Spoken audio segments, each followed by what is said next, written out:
क्या आप जानते हैं कि यमलोक में एक ऐसा रजिस्टर है जिसमें हर मनुष्य के जन्म से मृत्यु तक के कर्मों का पूरा हिसाब दर्ज होता है। उस महाकाय पुस्तक के हर पन्ने पर किसी न किसी आत्मा की गाथा लिखी होती है, उसके हर सोचे हुए विचार से लेकर हर बोले हुए शब्द तक, हर किए हुए कर्म से लेकर हर छिपाई गई नियत तक।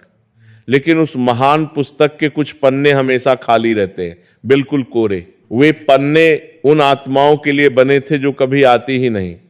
वे नाम जो लिखे तो जाते हैं, लेकिन उनके सामने कोई कर्म, कोई पाप, कोई पुण्य, कोई भी चिन्ह दर्ज नहीं होता।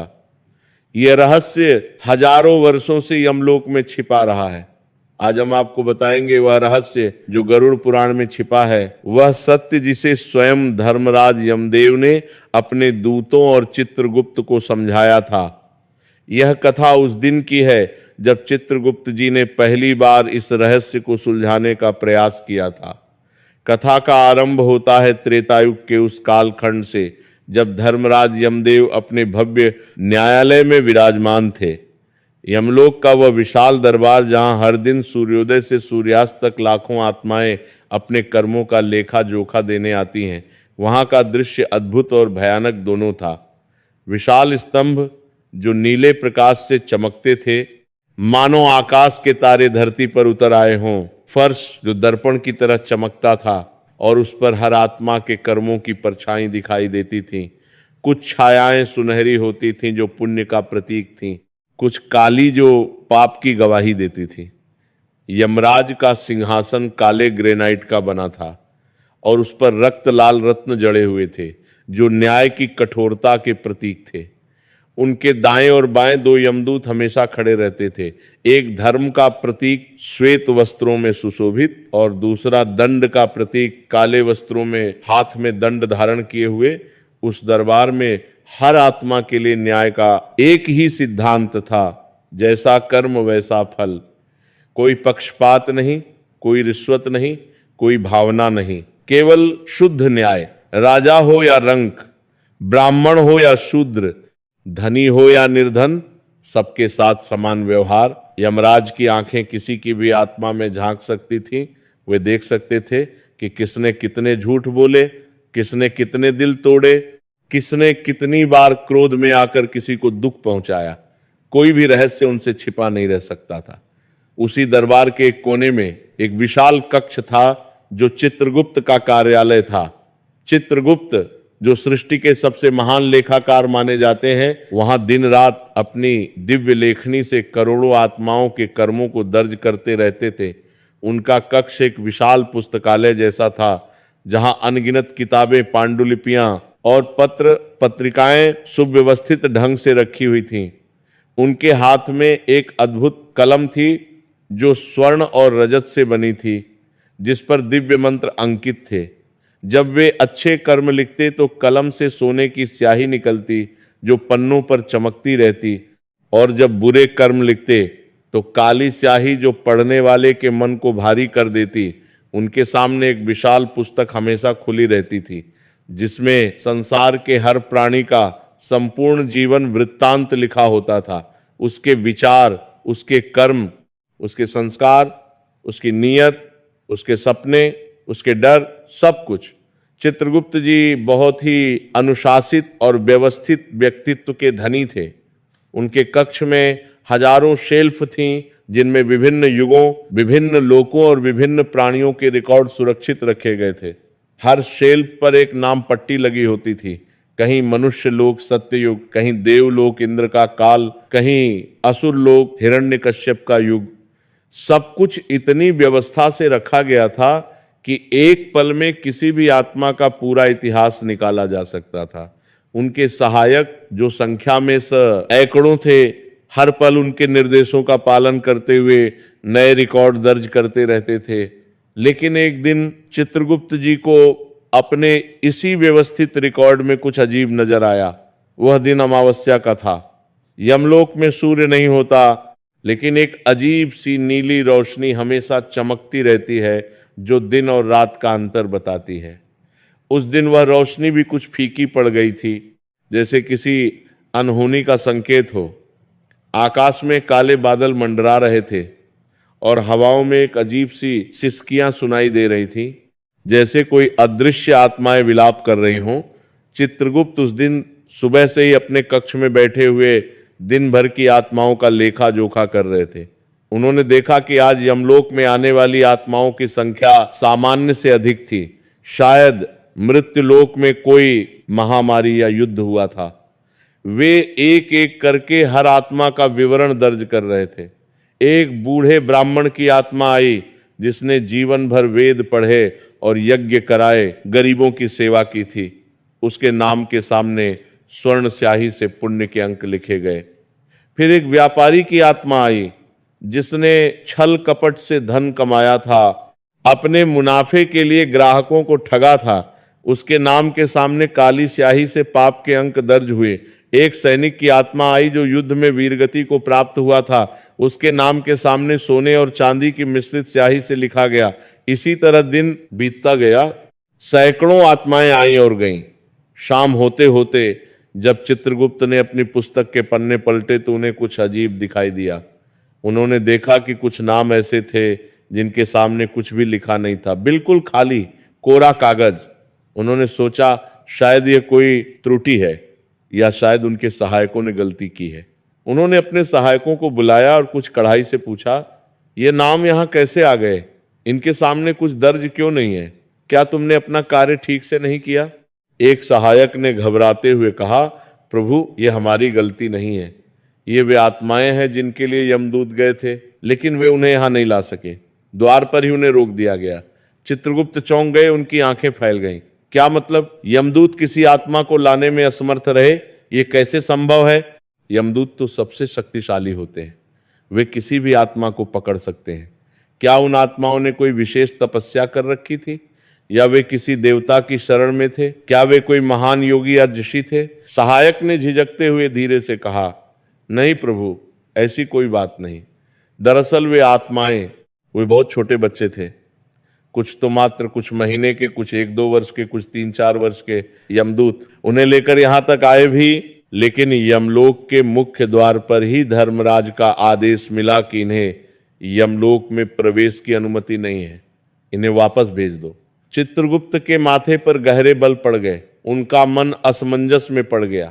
उन्होंने कहा, यह कैसा नियम है? क्या बच्चे मरते नहीं? अगर वे मर गए हैं तो उनकी आत्माओं को यहां आना ही चाहिए। हर मृत आत्मा को यमलोक से होकर गुजरना पड़ता है। ये सृष्टि का शाश्वत नियम है। ब्रह्मा जी ने स्वयं यह व्यवस्था बनाई है। फिर इन बच्चों के लिए अपवाद क्यों? चित्रगुप्त बेचैन हो गए। यह केवल उत्सुकता नहीं थी, बल्कि एक लेखाकार की व्यावसायिक चिंता थी। उनका काम था पूर्ण और सटीक रिकॉर्ड रखना। उनकी पहचान ही थी उनकी व्यवस्था और सटीकता। अगर कुछ आत्माएं उनके रजिस्टर में दर्ज ही नहीं हो रही थीं, तो यह उनके कार्य में एक बड़ी खामी थी, एक ऐसा दाग जो उनके हजारों वर्षों की निष्ठा पर सवाल उठाता था। उन्होंने तुरंत निर्णय लिया कि वे इस मामले को धर्मराज के सामने उठाएंगे और इस रहस्य को सुलझाएंगे। अगले दिन प्रातःकाल जब यमराज अपने सिंहासन पर विराजमान हुए और पहली आत्माओं का न्याय शुरू होने वाला था, चित्रगुप्त ने दरबार में प्रवेश करने की अनुमति मांगी। यमराज ने संकेत किया और चित्रगुप्त अपनी विशाल पुस्तक लेकर, जो उनके हाथों में काफी भारी दिख रही थी, सिंहासन के सामने आए। उन्होंने विनम्रता पूर्वक हाथ जोड़कर प्रणाम किया और कुछ गंभीरता से कहा, धर्मराज, मैं आपके सामने एक गंभीर समस्या लेकर आया हूं। मेरे रजिस्टर में कुछ विसंगतियां हैं जो मुझे पिछली रात से व्याकुल कर रही हैं। मैं रात भर सो नहीं पाया इस चिंता में। यमराज ने अपनी गंभीर लेकिन शांत आवाज में पूछा, कैसी विसंगतियां? चित्रगुप्त, तुम तो श्रेष्ठ सबसे कुशल लेखाकार हो। तुम्हारे रिकॉर्ड में कभी कोई गलती नहीं होती। देवता भी तुम्हारी व्यवस्था की प्रशंसा करते हैं। चित्रगुप्त ने अपनी पुस्तक खोली और कुछ पन्ने दिखाते हुए कहा, प्रभु देखिए, यहां कुछ नाम दर्ज हैं, लेकिन इनके सामने कुछ भी नहीं लिखा। न पुण्य, न पाप, न कोई कर्म, कुछ नहीं। ये खाली जगह मेरे लिए असहनीय है। पिछले कुछ वर्षों से मैंने देखा है कि ऐसे नामों की संख्या बढ़ती जा रही है। मेरे सहायकों ने बताया कि ये वे आत्माएं हैं जो यमलोक में प्रवेश ही नहीं कर पाती। ये नन्हे बच्चे होते हैं जिन्हें आपके आदेश पर वापस भेज दिया जाता है। चित्रगुप्त की आवाज में अब कुछ आवेश आ गया। वे एक समर्पित कर्मचारी थे जो अपने काम के प्रति बेहद संवेदनशील थे। प्रभु, मैं विनम्रता पूर्वक जानना चाहता हूं कि यह क्या व्यवस्था है। क्या उन बच्चों को न्याय की आवश्यकता नहीं? क्या उनके कर्मों का हिसाब नहीं होना चाहिए? अगर वे मृत्यु को प्राप्त हो गए हैं तो उन्हें भी यहां आना चाहिए, उनका भी लेखा जोखा होना चाहिए, उनके भी भविष्य का निर्णय होना चाहिए। अन्यथा मेरा रजिस्टर अधूरा रह जाता है और यह मेरे लिए असहनीय है। यह मेरी निष्ठा पर प्रश्न चिन्ह है। यमराज चित्रगुप्त के चेहरे पर उभरी चिंता और व्याकुलता को देखकर मुस्कुरा दिए।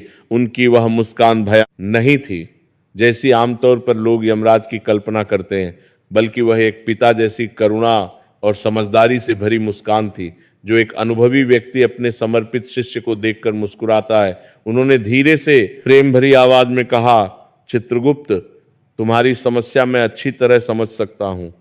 एक लेखाकार के लिए अधूरा रजिस्टर सबसे बड़ी पीड़ा होती है, यह मैं जानता हूं। लेकिन आज मैं तुम्हें वह सत्य बताऊंगा जो शायद तुम्हारे रजिस्टर में कभी दर्ज नहीं किया जा सकता। यह सत्य केवल समझा जा सकता, अनुभव किया जा सकता है, लिखा नहीं जा सकता। कुछ चीजें शब्दों से परे होती हैं। यमराज ने अपने सिंहासन से उठते हुए अपना दंड एक तरफ रखते हुए कहा, आओ मेरे साथ। आज मैं तुम्हें वह दृश्य दिखाता हूं जिसे देखने के बाद तुम्हारे सारे प्रश्नों के उत्तर मिल जाएंगे। कभी कभी शब्दों से ज्यादा दृश्य बोलते हैं, अनुभव समझाते हैं।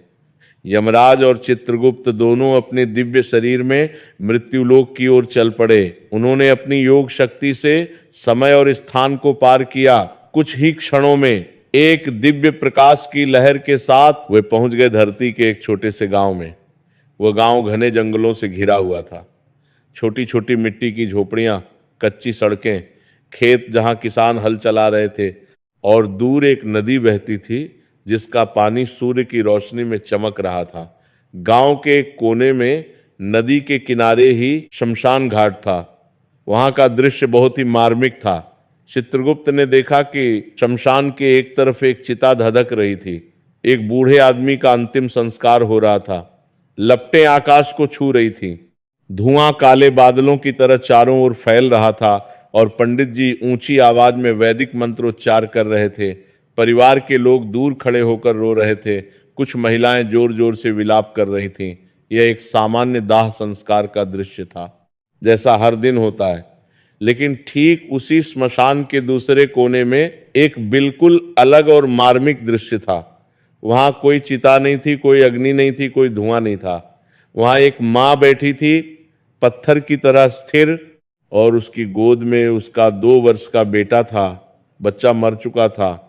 उसकी आंखें बंद थीं, चेहरा शांत था जैसे वह गहरी नींद में सो रहा हो। उसके गुलाबी गाल अब पीले पड़ गए थे, लेकिन उसकी छाती अब हिल नहीं रही थी। सांसें थम चुकी थीं। वो छोटा शरीर बिल्कुल निर्जीव था। उस माँ की आंखों में आंसू नहीं थे। शायद वो इतना रो चुकी थी कि अब आंसू खत्म हो गए थे, बल्कि उसकी आंखों में एक अजीब सी खालीपन थी। एक ऐसा सन्नाटा जो रोने से भी ज्यादा दर्दनाक था। ऐसा लग रहा था जैसे उसकी आत्मा भी उसके बेटे के साथ चली गई हो, और अब जो शरीर बैठा है वह केवल एक खोल है, एक खाली बर्तन।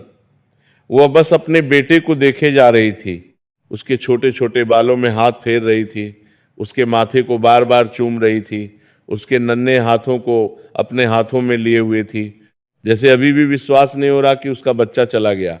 जैसे वो सोच रही हो कि अभी उसका बेटा आंखें खोल देगा और कहेगा माँ। पास में कुछ लोग खड़े थे।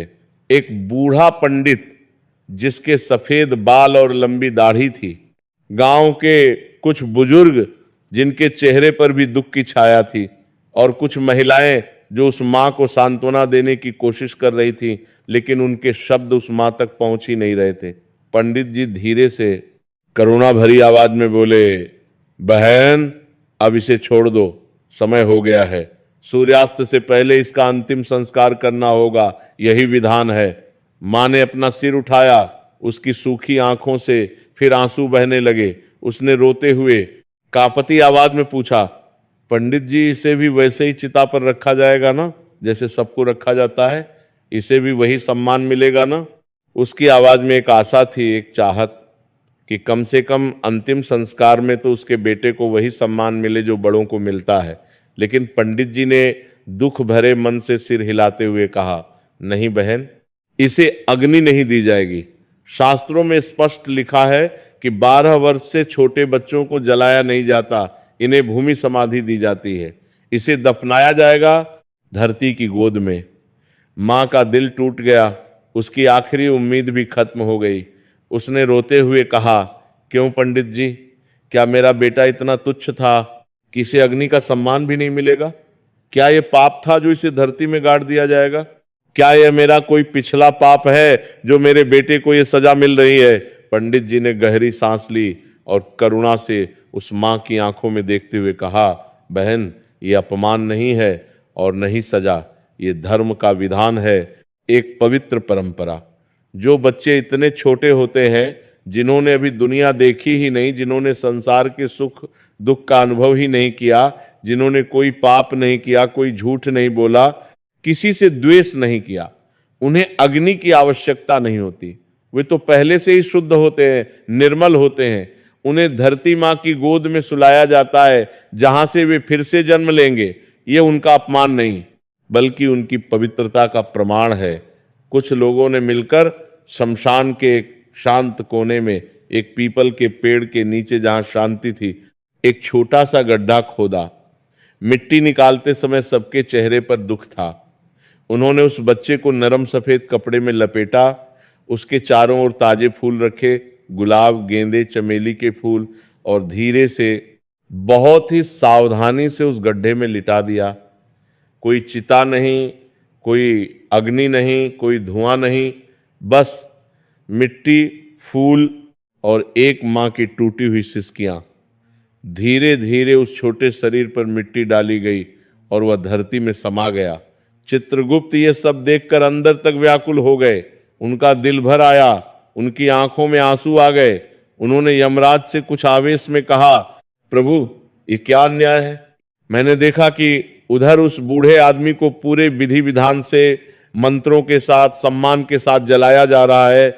लोग कह रहे हैं कि उसकी आत्मा को मुक्ति मिल गई, लेकिन इस मासूम बच्चे को, जो किसी का बुरा नहीं करता, जो किसी से नफरत नहीं करता, उसे मिट्टी में दबा दिया गया। क्या इसे मुक्ति नहीं मिलेगी? क्या इसकी आत्मा भटकती रहेगी? क्या यह सही है? यमराज ने चित्रगुप्त के कंधे पर अपना भारी हाथ रखा और स्नेह से कहा, चित्रगुप्त, तुमने दृश्य तो देख लिया, लेकिन सत्य अभी नहीं समझे। आंखों से देखना और हृदय से समझना दो अलग बातें हैं। आओ, अब मैं तुम्हें इस रहस्य की गहराई में ले चलता हूं, तुम्हें अग्नि से मिलवाता हूं, ताकि तुम समझ सको कि यह भेदभाव नहीं, बल्कि सृष्टि का सबसे सूक्ष्म विज्ञान है, सबसे गहरा दर्शन है। यमराज ने चित्रगुप्त से समझाना शुरू किया, पहले मैं तुम्हें समझाता हूं कि अग्नि का असली काम क्या है। तुम सोचते हो कि अग्नि शरीर को जलाती है? नहीं चित्रगुप्त, यह केवल भौतिक दृष्टि है, सतही समझ है। अग्नि का असली गूढ़ काम है आत्मा को उसके बंधनों से मुक्त करना। शरीर जलाना तो बस एक बाहरी प्रक्रिया है। चित्रगुप्त ने उत्सुकता से पूछा, कैसे प्रभु? मैं नहीं समझा, कृपया विस्तार से समझाइए। यमराज ने धैर्य से समझाया, देखो, जब कोई मनुष्य जीवन जीता है तो वह सिर्फ सांस नहीं लेता, वह कर्म करता है, भावनाओं में डूबता है, वह प्रेम करता है, घृणा करता है, क्रोध करता है, लोभ करता है, ईर्ष्या करता है, वह झूठ बोलता है, सच बोलता है, वह किसी की मदद करता है, किसी को ठगता है, वह रिश्ते बनाता है, रिश्ते तोड़ता है। ये सब कर्म, ये सब भावनाएं, ये सब संस्कार उसकी आत्मा पर परत दर परत चढ़ते जाते हैं। जैसे लोहे पर समय के साथ जंग लग जाती है, वैसे ही आत्मा पर कर्मों की मैल चढ़ जाती है। ये मैल इतनी मजबूत होती है कि आत्मा अपना असली स्वरूप भूल जाती है। चित्रगुप्त ध्यान से हर शब्द को समझते हुए सुन रहे थे। यमराज ने आगे कहा, जब वो मनुष्य मरता है तो उसकी आत्मा उस शरीर को छोड़ना नहीं चाहती, क्योंकि वह शरीर उसके सारे कर्मों, सारी स्मृतियों, सारे रिश्तों, सारी पहचान का घर बन चुका होता है। आत्मा को लगता है कि अगर उसने शरीर छोड़ दिया तो वह सब कुछ खो देगी, अपनी पत्नी को, अपने बच्चों को, अपनी संपत्ति को, अपनी पहचान को। इसलिए वह चिपकी रहती है, जकड़ी रहती है। तब अग्नि का असली काम शुरू होता है। जब शरीर को चिता पर रखा जाता है और अग्नि उसे जलाना शुरू करती है तो वह केवल हड्डियां और मांस नहीं जलाती, वह उन सारे संस्कारों को, उन सारे बंधनों को, उस सारी मैल को, उन सारी यादों को जलाती है जो आत्मा को बांधे हुए है। अग्नि का ताप आत्मा को मजबूर करता है, विवश करता है कि वह शरीर को छोड़े और अपनी अगली यात्रा पर निकले। अग्नि कहती है, अब यहां कुछ नहीं बचा, ये घर जल गया, अब आगे बढ़ो। चित्रगुप्त को अब समझ आने लगी। उन्होंने कहा, तो प्रभु, अग्नि एक तरह से शुद्धिकरण की प्रक्रिया है, वह आत्मा को साफ करती है। बिल्कुल सही। यमराज ने प्रसन्नता से कहा, अग्नि पाप को जलाती है, मैल को जलाती है, बंधनों को जलाती है, मोह को जलाती है। लेकिन अब मेरा प्रश्न तुमसे है चित्रगुप्त, अगर किसी शरीर में कोई पाप ही ना हो, कोई मैल ही ना हो, कोई बंधन ही ना हो, कोई मोह ही ना हो, तो अग्नि क्या जलाएगी? एक खाली कागज को तुम कैसे साफ करोगे? चित्रगुप्त ठिठक गए, उनकी आंखें खुल गईं, उन्हें कुछ समझ आने लगा। यमराज ने कहा, चलो अब मैं तुम्हें अग्निलोक ले चलता हूं, वहीं तुम्हें पूरा सत्य मिलेगा, वहीं तुम्हारे सारे प्रश्नों के उत्तर मिलेंगे। दोनों ने अपनी दिव्य शक्तियों का उपयोग किया और पलक झपकते ही वे पहुंच गए अग्निलोक में। अग्निलोक का दृश्य अद्भुत और भव्य था। चारों ओर ज्वालाएं नृत्य कर रही थीं, जैसे कोई दिव्य नृत्य चल रहा हो। लाल, नारंगी, पीली, नीली, हरी, हर रंग की आग वहां मौजूद थी। वहां का ताप इतना भीषण था कि साधारण प्राणी तो उसके पास भी नहीं जा सकता था। लेकिन यमराज और चित्रगुप्त दिव्य शरीरधारी थे, इसीलिए उन्हें कोई कष्ट नहीं हुआ। अग्निलोक के केंद्र में एक विशाल सिंहासन था जो खुद अग्नि से बना हुआ था। उस पर अग्निदेव विराजमान थे। उनका स्वरूप भव्य और भयानक दोनों था। उनके 7 मुख थे और प्रत्येक मुख से अलग अलग रंग की ज्वालाएं निकल रही थीं। उनके बाल अग्नि की लपटों से बने थे जो हवा में लहरा रहे थे। उनकी आंखों में अंगारे जैसी चमक थी और उनका शरीर पिघले हुए सोने की तरह दमक रहा था। यमराज ने विनम्रता पूर्वक हाथ जोड़कर कहा, अग्निदेव प्रणाम। मैं अपने साथी चित्रगुप्त को लेकर आया हूं। इन्हें आपसे एक महत्वपूर्ण प्रश्न पूछना है, कृपया इन्हें समझाइए। अग्निदेव ने अपनी गर्जना जैसी गूंजती आवाज में कहा, आओ चित्रगुप्त, मैं पहले से ही जानता हूं तुम्हारा प्रश्न क्या है। मैं देख सकता हूं तुम्हारे मन की उलझन। तुम जानना चाहते हो कि मैं नन्हे बच्चों को क्यों नहीं जलाता, सही है ना? चित्रगुप्त चौंक गए। उन्होंने विनम्रता से कहा, हां देव, यही मेरा प्रश्न है। मैं समझना चाहता हूं कि आप जो सब कुछ जला सकते हैं, जिसका ताप असहनीय है, जो सबसे शक्तिशाली है, आप एक छोटे से बच्चे को क्यों नहीं जला सकते? क्या कोई शक्ति आपको रोकती है? अग्निदेव ने एक लंबी गहरी सांस ली। उनके 7 मुखों से एक साथ एक धीमी नीली ज्वाला निकली। वे बोले, उनकी आवाज में अब कोमलता थी, चित्रगुप्त, तुम लेखाकार हो। तुम संख्याओं में सोचते हो, कर्मों के हिसाब में सोचते हो, तथ्यों में सोचते हो। लेकिन क्या तुम जानते हो कि मैं वास्तव में क्या जलाता हूं? तुम सोचते हो मैं शरीर जलाता हूं, मांस और हड्डियां जलाता हूं। नहीं, मैं पाप जलाता हूं, मैं अशुद्धि जलाता हूं, मैं उन बंधनों को जलाता हूं जो आत्मा को मुक्त नहीं होने देते। मैं उन कर्मों की मैल को जलाता हूं जो आत्मा पर जमी होती है। अग्निदेव ने अपना एक हाथ आगे बढ़ाया और उनकी हथेली में एक छोटी सी बहुत ही सुंदर सुनहरी ज्वाला पर प्रकट हुई। वे बोले, देखो इस ज्वाला को, यह मेरी सबसे पवित्र, सबसे दिव्य ज्वाला है। इसका काम है शुद्धिकरण, न कि विनाश। जब कोई मनुष्य मरता है और उसे चिता पर रखा जाता है तो मैं अपनी इस विशेष ज्वाला को उसके पास भेजता हूं। यह ज्वाला उसके शरीर के भीतर जाती है और खोजती है कहां पाप छिपा है, कहां लोभ है, कहां घृणा है, कहां अहंकार है, कहां ईर्ष्या है, कहां द्वेष है। जहां भी उसे मैल मिलती है, अशुद्धता मिलती है, वो उसे जला देती है, भस्म कर देती है। लेकिन चित्रगुप्त, अग्निदेव की आवाज अब और भी धीमी और दुखी हो गई। उनके चेहरे पर करुणा के भाव आए। जब यह ज्वाला किसी नन्हे बच्चे के पास जाती है तो उसे वहां कुछ नहीं मिलता, बिल्कुल कुछ नहीं। वह शरीर इतना स्वच्छ होता है, इतना निर्मल होता है कि मेरी ज्वाला को जलाने के लिए कुछ मिलता ही नहीं। वह बच्चा तो अभी जिया ही कहां है पूरी तरह से। उसने न किसी से बैर किया, न किसी से प्रेम में इतना खो गया कि बंधन बन जाए। उसने न किसी को धोखा दिया, न किसी का बुरा चाहा। उसने न किसी की संपत्ति हड़पी, न किसी का दिल तोड़ा। वह तो बस आया और चला गया, जैसे एक हवा का झोंका आता है और चला जाता है। अग्निदेव ने चित्रगुप्त को सीधे आंखों में देखते हुए बहुत ही गंभीरता से कहा, मैं पूछता हूं तुमसे, अगर एक कपड़ा पहले से ही साफ हो, उज्जवल हो, धुला हुआ हो, तो क्या तुम उसे फिर से धोओगे? अगर एक सोना पहले से ही कुंदन हो, शुद्ध हो, 24 कैरेट हो, तो क्या तुम उसे फिर से आग में तपाओगे? अगर एक दर्पण पहले से ही साफ हो, चमक रहा हो, तो क्या तुम उसे फिर से पोंछोगे? नहीं ना, क्योंकि जो पहले से शुद्ध है, जो निर्मल है, उसे शुद्ध करने की क्या आवश्यकता? मैं उसे कैसे जलाऊं जिसमें जलाने के लिए कुछ है ही नहीं। चित्रगुप्त को अब बहुत कुछ समझ आने लगा। एक नई रोशनी उनके मन में फैलने लगी। लेकिन उनके मन में एक और प्रश्न उठा। उन्होंने पूछा, लेकिन देव, अगर आप नहीं जलाते तो उस शरीर का क्या होगा? वह धरती में दफन कर दिया जाता है, वहां वह सड़ेगा, मिट्टी में मिल जाएगा, कीड़े उसे खाएंगे। क्या यह अपमानजनक नहीं है? क्या यह दुखद नहीं है? अग्निदेव हल्के से मुस्कुरा दिए। उन्होंने कहा, चित्रगुप्त, यह तुम्हारी भ्रांति है, तुम्हारी गलतफहमी है। वह बच्चा सड़ने के लिए नहीं बल्कि बोने के लिए धरती में रखा जाता है। तुमने कभी बीज बोया है? खेत में देखा है?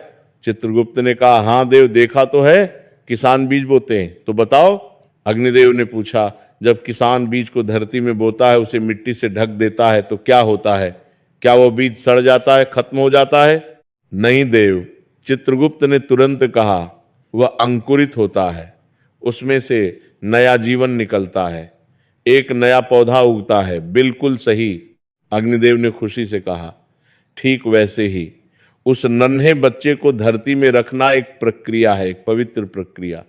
धरती हमारी माता है, वो उस बच्चे को अपनी गोद में लेती है, उसे पोषण देती है, उसे ऊर्जा देती है, उसे तैयार करती है ताकि वो आत्मा फिर से जन्म ले सके, फिर से एक नए रूप में आ सके।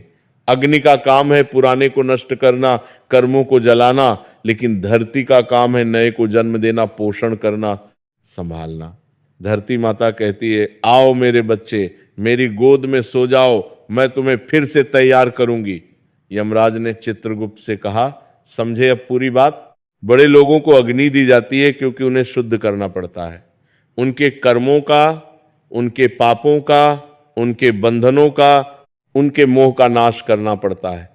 लेकिन बच्चों को धरती दी जाती है क्योंकि उन्हें शुद्ध करने की आवश्यकता नहीं, वे पहले से ही शुद्ध हैं। उन्हें तो बस पोषण चाहिए, प्यार चाहिए, एक और अवसर चाहिए, एक और मौका चाहिए जीवन जीने का। चित्रगुप्त की आंखों में आंसू आ गए, गहरी भावनाओं से भर गए वे। उन्हें अब पूरी बात समझ आ गई थी, उनका हृदय द्रवित हो गया।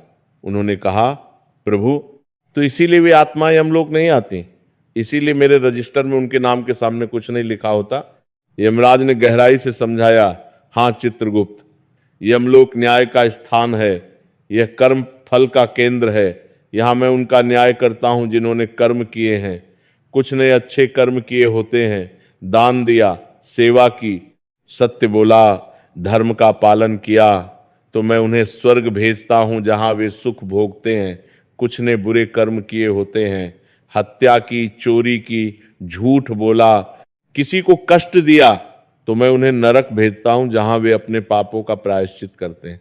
लेकिन चित्रगुप्त, उन नन्हे बच्चों ने कोई कर्म ही नहीं किया, न अच्छा न बुरा। मैं उनका न्याय कैसे करूं? किस आधार पर? मैं उन्हें स्वर्ग कैसे भेजूं जब उन्होंने कोई पुण्य नहीं किया? और मैं उन्हें नरक कैसे भेजूं जब वे पूरी तरह निर्दोष हैं, निष्पाप हैं? चित्रगुप्त ने उत्सुकता और जिज्ञासा से पूछा, तो प्रभु, वे कहां जाती हैं? उनकी यात्रा कहाँ होती है? यमराज ने मुस्कुराते हुए समझाया, वह सीधे पुनर्जन्म के द्वार पर जाती हैं। यमलोक के बाहर एक अलग दिशा में एक सुंदर उद्यान है जहां पुनर्जन्म का द्वार स्थित है। वहां देवी सरस्वती स्वयं उनका स्वागत करती हैं। वे उन आत्माओं को अपनी गोद में बिठाती हैं, उन्हें प्यार से समझाती हैं कि तुम्हारा समय अभी नहीं आया था, तुम्हारी कहानी अभी शुरू ही नहीं हुई थी कि खत्म हो गई, लेकिन चिंता मत करो, तुम फिर से जन्म लोगे, फिर से जीवन का अवसर पाओगे। इस बार शायद तुम पूरी कहानी लिख पाओ, पूरा जीवन जी पाओ। वे उन आत्माओं को आशीर्वाद देती हैं और उन्हें एक नए गर्भ की ओर भेज देती हैं। चित्रगुप्त को अब अपने प्रश्न का पूरा संतोषजनक उत्तर मिल गया था। उनके मन की सारी उलझनें सुलझ गई थीं, उनकी व्याकुलता शांत हो गई थी। वे यमराज के चरणों में झुक गए और अत्यंत भावुक होकर बोले, प्रभु, आज मेरी आंखें खुल गईं, आज मुझे सच्चे ज्ञान की प्राप्ति हुई। मैं एक लेखाकार हूं और मैं सोचता था कि हर चीज को दर्ज किया जा सकता है, हर चीज को संख्याओं में, शब्दों में बांधा जा सकता है, लेकिन आज समझ आया कि कुछ सत्य ऐसे होते हैं जिन्हें लिखा नहीं जा सकता, केवल अनुभव किया जा सकता है, समझा जा सकता है। कुछ चीजें रजिस्टर से बड़ी होती हैं। यमराज ने प्रेम से चित्रगुप्त का सिर सहलाया और कहा, तुम्हारी समझ सही है चित्रगुप्त, आज से तुम्हारा ज्ञान और भी गहरा हो गया है। यमराज और चित्रगुप्त वापस यमलोक लौट आए। उस रात चित्रगुप्त अपने कक्ष में बैठे बहुत देर तक सोचते रहे। फिर उन्होंने एक निर्णय लिया। उन्होंने अपने रजिस्टर में एक नया विभाग बनाया। उसका शीर्षक था अलेखित आत्माएं, वे जिनका कोई लेखा नहीं। उस विभाग में उन्होंने अपनी सुंदर लिखावट में स्वर्णिम स्याही से लिखा, ये वो आत्माएं हैं जो जीवन के रंगमंच पर आईं लेकिन अपना अभिनय शुरू नहीं कर पाईं। ये निर्दोष हैं, निष्पाप हैं, निर्मल हैं। इन्हें न स्वर्ग की आवश्यकता है, न नरक का भय। इन्हें न अग्नि की शुद्धि चाहिए, न यमराज का न्याय। इन्हें बस एक और मौका चाहिए, एक और जन्म, एक और अवसर। ये वे फूल हैं जो खिलने से पहले ही मुरझा गए, लेकिन धरती माता इन्हें फिर से खिलने का अवसर देगी। और इसीलिए सनातन धर्म के गरुड़ पुराण में यह पवित्र विधान है कि 12 वर्ष से छोटे बच्चों को अग्नि संस्कार नहीं दिया जाता, उन्हें भूमि समाधि दी जाती है। यह कोई अपमान नहीं है, कोई भेदभाव नहीं है, बल्कि ये सबसे बड़ा सम्मान है। ये उनकी पवित्रता का प्रमाण है, क्योंकि उन्हें वह शुद्धि की आवश्यकता नहीं जो बाकी सभी को चाहिए। वह पहले से ही शुद्ध हैं, निर्मल हैं, पवित्र हैं। वह उस सोने की तरह हैं जिसे तपाने की जरूरत नहीं। वे उस दर्पण की तरह हैं जिसे साफ करने की आवश्यकता नहीं। जब आप कभी किसी श्मशान में देखें कि एक नन्हे फूल को धरती की गोद में सुलाया जा रहा है, तो ये मत सोचिए कि उसके साथ अन्याय हो रहा है या उसका अपमान हो रहा है, बल्कि ये समझिए कि वह धन्य है, वह भाग्यशाली है। उसे वह कठोर परीक्षा नहीं देनी पड़ी जो हम सबको देनी पड़ती है। उसे अग्नि के ताप से नहीं गुजरना पड़ा। उसे यमराज के दरबार में खड़े होकर अपने कर्मों का हिसाब नहीं देना पड़ा। वह एक अधूरी किताब थी जिसे फिर से लिखा जाएगा और इस बार शायद पूरी लिखी जाएगी। वह एक अनगाया गीत था जो फिर से गाया जाएगा और इस बार पूरा गाया जाएगा। वह एक अधखिला फूल था जो फिर से खिलेगा और इस बार पूरी खुशबू बिखेरेगा। और सबसे महत्वपूर्ण बात, उन माताओं को, उन पिताओं को यह संदेश मिलता है कि तुम्हारा बच्चा खो नहीं गया है, वो हमेशा के लिए चला नहीं गया है, वह बस थोड़ी देर के लिए गया है, एक छोटे विश्राम के लिए। वह धरती माँ की गोद में सो रहा है, आराम कर रहा है और जल्द ही, बहुत जल्द, किसी और गर्भ में, किसी और रूप में, किसी और नाम से वो फिर लौटेगा। इस बार पूरी तैयारी के साथ पूरा जीवन जीने के लिए, अपनी पूरी कहानी लिखने के लिए। यही है गरुड़ पुराण का वह गूढ़ रहस्य जो बहुत कम लोग जानते हैं। यही है वह गहरा सत्य जो यमराज ने चित्रगुप्त को समझाया था। यही है वह दिव्य ज्ञान जो हमें बताता है कि सृष्टि में कुछ भी अकारण नहीं होता। हर नियम के पीछे एक गहरी करुणा है, एक गहरा विज्ञान है। अग्नि केवल अशुद्धि को जलाती है, शुद्धता को नहीं। और जो मासूम हैं, जो निर्दोष हैं, जो निर्मल हैं, उनके लिए अग्नि नहीं, धरती की गोद ही सबसे उपयुक्त है, सबसे सुरक्षित है। ये कथा हमें यह भी सिखाती है कि जीवन और मृत्यु एक चक्र है, जो आज चला गया है वो कल फिर आएगा। खासकर वे मासूम बच्चे जो बिना कोई कर्म किए चले गए, वे निश्चित रूप से फिर लौटेंगे, क्योंकि उनकी यात्रा अभी पूरी नहीं हुई थी। धर्म का यह विधान केवल एक परंपरा नहीं, बल्कि गहरे आध्यात्मिक ज्ञान पर आधारित है।